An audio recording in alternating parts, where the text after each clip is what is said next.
Greetings, this is Doc Ock coming black at you with another edition of Black Facts at Noon and 9. Yes, we're sitting pretty in our chair, all up high, ready to fly all through the sky, because we're taking you on another flight tonight with some more of our black women, our black female scientists, inventors, and healers. Who will we talk about tonight? Nobody knows. Only the shadow do. Because not even I know, and I know you don't know. So let's see who comes up tonight. First and foremost, you know what we need to do in order to be able to rock this properly? Go ahead, give us a like if you're watching on Facebook, a thumbs up if you're watching on the tube, and then go ahead, don't be a boob. Go ahead and give us a little lube.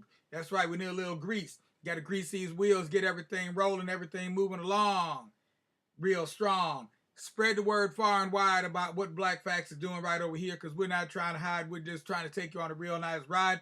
Put a little more glide in your stride as you go down the street with pride. Black pride, that's what we're talking about. Every single day of the week. Yeah, we're taking that term back. Somebody tried to take it from us, but we're taking it back. We're snatching it right from the jaws.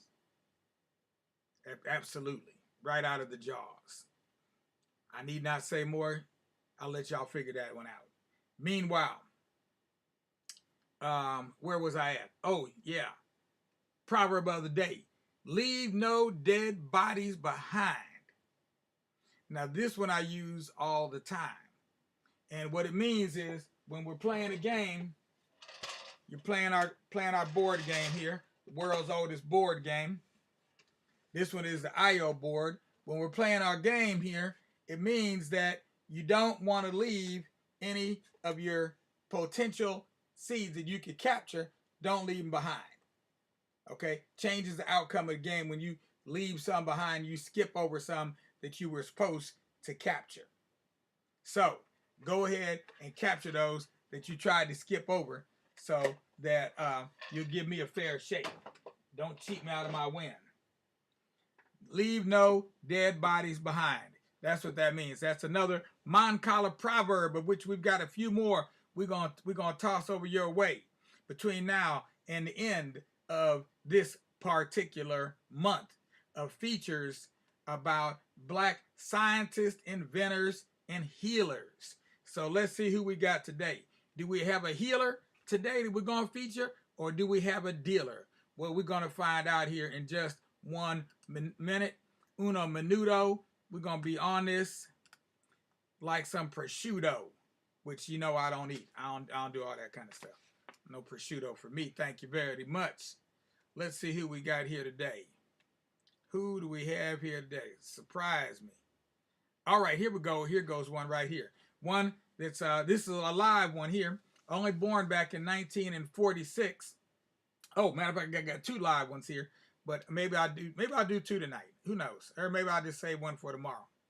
But the one we're gonna feature tonight is a healer by the name, or a physicist. Actually, she's a physicist, but she's also worked in the area of healing, because she did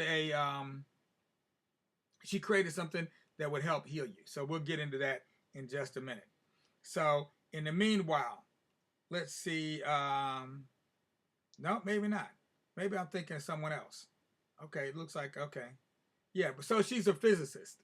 So we dealt with that astrophysicist the other night, which is Neil deGrasse Tyson. Tonight, we're featuring a straight up physicist. And you'll know what a physicist is in a minute if you don't know already. Hopefully you do, but if you don't, you're going to know before the end of this show. Shirley Ann Jackson, physicist, born 1946, birthplace Washington, D.C. That's right, we're going to return to the Chocolate City, capital of the USA. All right, and I see I'm having a little problem today with my source over here. Let's see if I can get this source working properly. Seems to want to die. I don't know why it makes me do this all the time. Makes me want to have to go through here and do this little deal to try to straighten things out. Let's see if this will do it.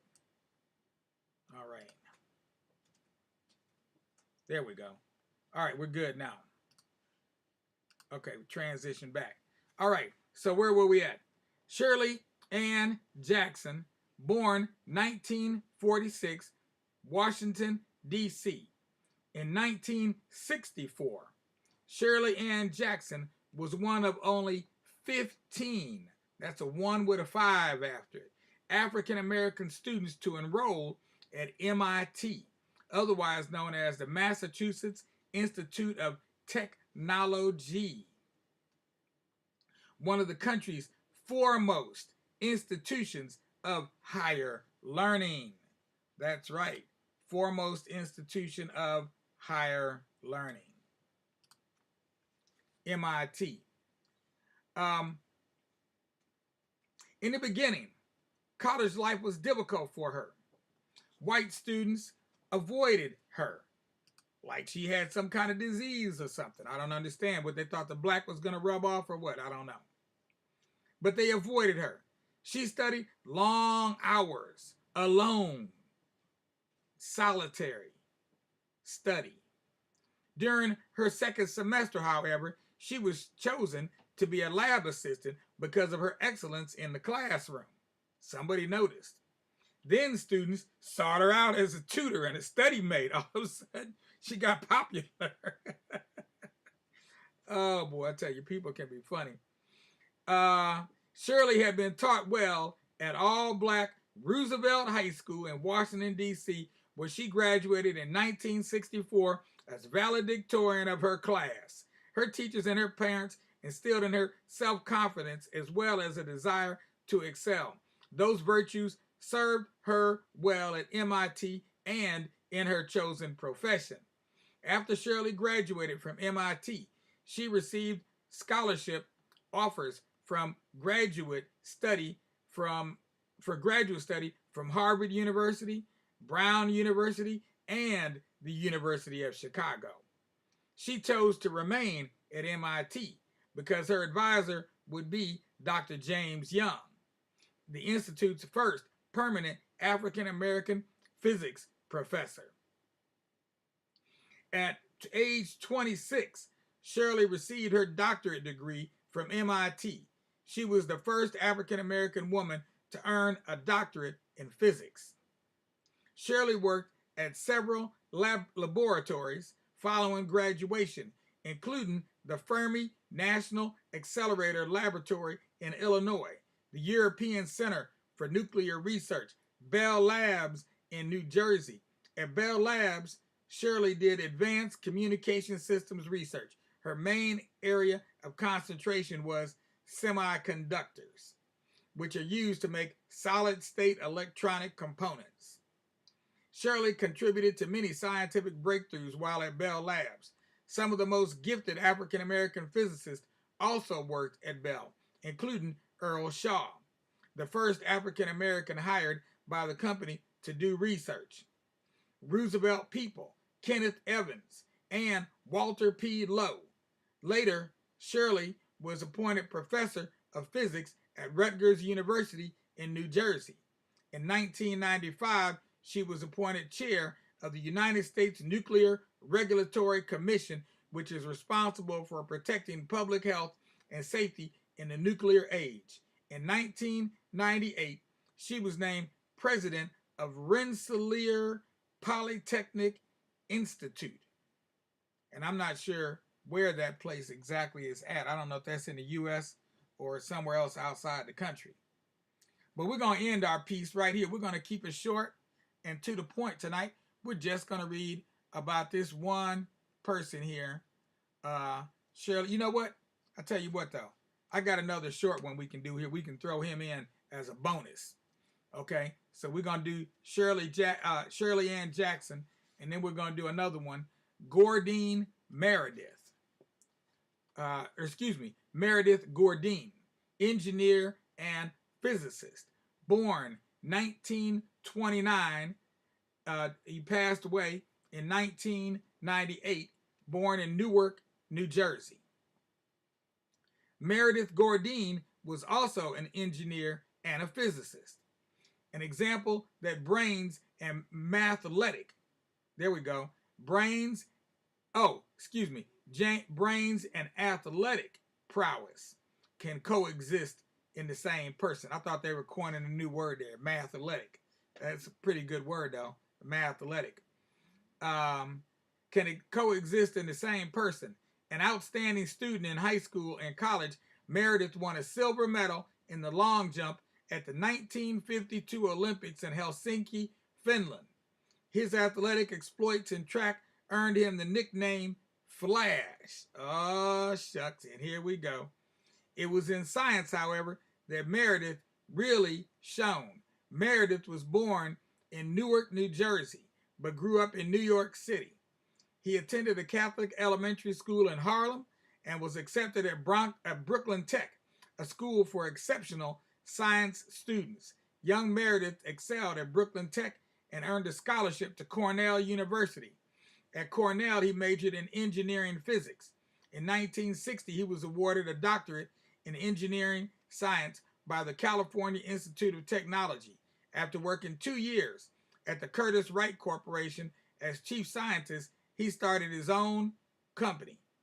In 1969, Meredith developed an electrogas dynamic generator as an alternative to water-powered generators. The small generator produced a lot of power by harnessing large forces in a small space. From 1969 to 71, Meredith was awarded 15 patents in electrogas dynamics. The EGD generator has had practical uses in food refrigeration, producing heat and light in residence, and in burning gas more efficiently. Other inventions credited to Meredith include an exhaust purifying device for automobiles, devices for measuring air pollution, and generators for power stations. Meredith lost his eyesight because of diabetes, but Flash didn't let that stop him. He continued to do research in electrogas dynamics, trying to find ways to make life a little better for humankind. Humans. Yep. Trying to make life better for the humans. And there we have it. So that's all for tonight. That was plenty. So you got there 2 African-American physicists. 1 man, 1 woman, both black, and neither one of them whack, because they knew what they were doing and they never had to cut anybody any slack. They could go straight forward, full speed, steam ahead. So we hope that we've inspired some of you all to do likewise, to engage in some things and some activities that you may not have thought of engaging in before. It's always good to stretch your mind. The more you stretch it, the stronger it gets. So for tonight, you're going to stretch out, but you're not going to need to stretch your mind. You're going to stretch yourself right on out in the bed while you lay your little head on your little pillow, on your little bed, and close those your eyes as you wait for that sun to rise. And when you feel those sunbeams beaming down on your eyes, you'll know that it's time for you to rise and shine, oh, chillin' the mind. And that'll be just fine. Matter of fact, let me give you another little clue here. We were talking about stretching out and shutting your mind down. For me, a lot of times when I get stuck on a problem, I can sit in a chair all night long and never come up with a solution. Or I could go and lay down in the bed and come up with a solution in my dreams. Think about that while you're sleeping tonight. Meanwhile, for all you adults out there, you know what we need you to do. Go ahead, give us a like if you're watching on Facebook, a thumbs up if you're watching on YouTube, and then go ahead and subscribe to our Tubular Black Facts channel, the only place on the internet where you can be assured of getting a fair shake and the truth about what's at stake when it comes to black lives that matter, just like yours. Peace out without a doubt. We'll be back tomorrow with our first playlist at noon. And that one is called Mind Over Matter. And it's going to be a stone gas, baby. Be sure to check it out tomorrow at 12 o'clock because it's going to rock. In the meantime, we're going to give a shout out to Imani Zaire. Peace out, my dear. And as for everybody else out there, later.